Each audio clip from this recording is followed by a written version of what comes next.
नमस्कार श्रोताओं, क्षेत्रीय समाचार एकांश के आज़ादी के अमृत महोत्सव के इस विशेष कार्यक्रम में आपके साथ मैं पंकज सनवाल खुलबे।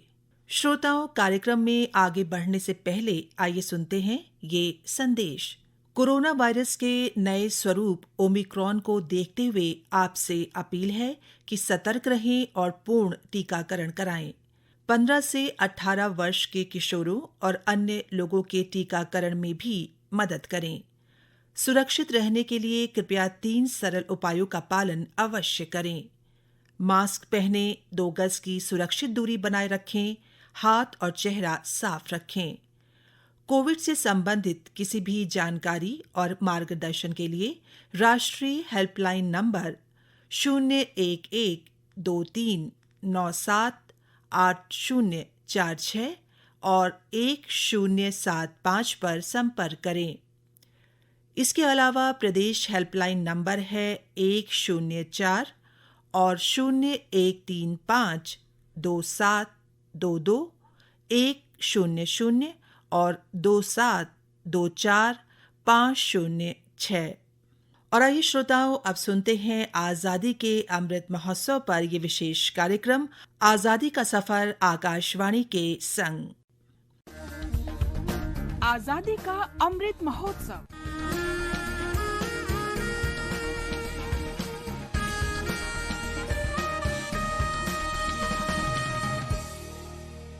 आज़ादी का सफर आकाशवाणी के साथ एक राष्ट्र का उदय। भारत का गौरवशाली स्वतंत्रता संग्राम आधुनिक विश्व के महानतम संघर्षों में से एक है।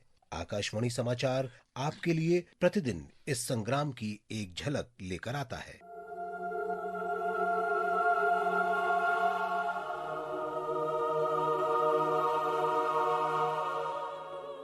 आज की इस कड़ी में हम राष्ट्रवादी उद्योगपति जमशेद जी नुसीरवान जी टाटा को याद कर रहे हैं, जिनका जन्म 3 मार्च 1839 को गुजरात के नवसारी में हुआ था। वे देशभक्त और मानवतावादी थे, जिनके आदर्शों और दूरदृष्टि ने टाटा का विशाल कारोबारी समूह खड़ा किया।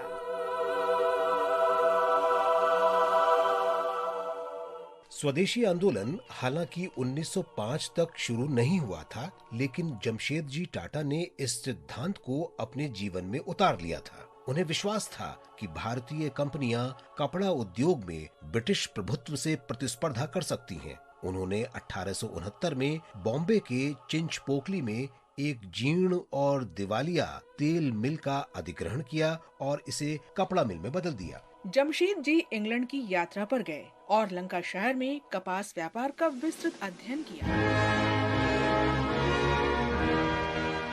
1 जनवरी 1877 को जिस दिन महारानी विक्टोरिया को भारत की महारानी घोषित किया गया, उसी दिन नागपुर में एम्प्रेस मिल्स अस्तित्व में आई। जमशेद जी ने 37 साल की उम्र में कई कपड़ा मिलों और अन्य परियोजनाओं का निर्माण शुरू कर दिया था।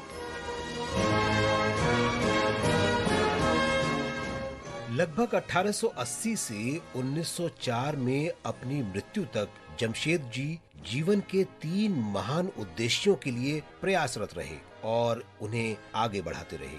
ये 3 महान उद्देश्य थे: लौह तथा इस्पात कंपनी की स्थापना, पन बिजली पैदा करना और एक विश्व स्तरीय शैक्षणिक संस्थान बनाना जिसमें भारत के युवा विज्ञान की शिक्षा हासिल कर सकें। उन्होंने बॉम्बे में ताजमहल होटल भी बनवाया। कहते हैं कि जमशेद जी को भारतीय होने के कारण शहर के एक होटल में प्रवेश की अनुमति नहीं मिली थी। इस घटना के बाद उन्होंने एक शानदार होटल बनाने की ठान ली। वास्तव में जमशेद जी टाटा ने अपनी संपत्ति का इस्तेमाल भारत और उसके लोगों को समृद्ध करने के लिए किया। हम महान देशभक्त को सलाम करते हैं।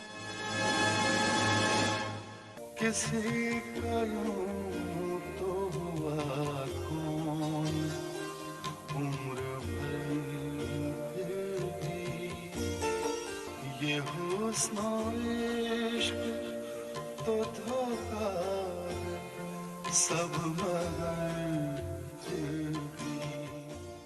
आज हम स्वतंत्रता सेनानी और महानतम उर्दू शायरों में से एक रघुपति सहाय को भी याद कर रहे हैं, जिन्हें फिराक गोरखपुरी के नाम से जाना जाता है।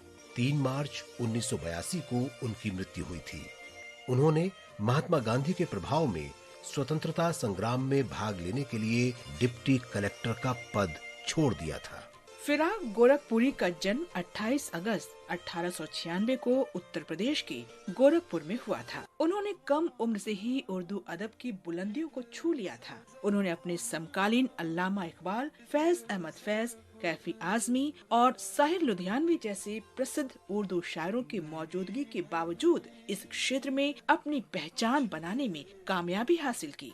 फिराक गोरखपुरी का चयन प्रांतीय सिविल सेवा और भारतीय सिविल सेवा के लिए हुआ था, लेकिन 8 फरवरी 1921 को बाले मियां मैदान में महात्मा गांधी की बातें सुनकर उन्होंने सरकारी नौकरी छोड़ दी और स्वतंत्रता आंदोलन में कूद पड़े। वे असहयोग आंदोलन में शामिल हो गए और उन्हें 18 महीने की जेल हुई। उन्होंने लिखा, देख रफ्तार ए इनकलाब फिराक, कितनी आहिस्ता और कितनी तेज। आजादी के बाद गोरखपुरी ने इलाहाबाद विश्वविद्यालय में नौकरी की। इस दौरान उन्होंने गुले नगमा सहित कई कविताएं लिखी। उन्हें ज्ञानपीठ पुरस्कार से नवाजा गया और उर्दू में 1960 का साहित्य अकादमी पुरस्कार मिला।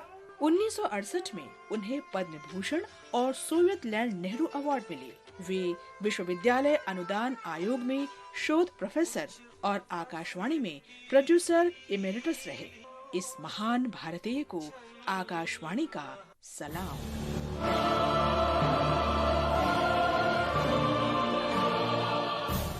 आज हम बिहार के शाहाबाद के स्वतंत्रता सेनानी सीताराम दुबे को भी याद कर रहे हैं, जिन्होंने 1920 के असहयोग आंदोलन, 1930 के सविनय अवज्ञा आंदोलन और 1942 के भारत छोड़ो आंदोलन में सक्रिय रूप से भाग लिया था। 3 मार्च 1943 को पटना कैंप जेल में उनकी मृत्यु हो गई। धरती के इस महान सपूत को हमारा नमन। इसके साथ ही आजादी का सफर आकाशवाणी समाचार के साथ श्रृंखला का ये अंक समाप्त हुआ। मिलते हैं कल अगली कड़ी में।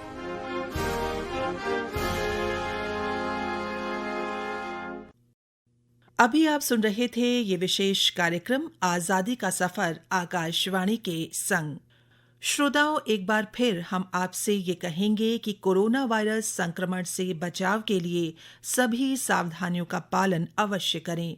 मास्क पहने, सुरक्षित दूरी के नियमों का पालन करें और अपने हाथ और चेहरे को साफ रखें। इसी के साथ हमारा आज का कार्यक्रम यहीं पर समाप्त होता है। आप सुरक्षित रहें, खुश रहें। नमस्कार।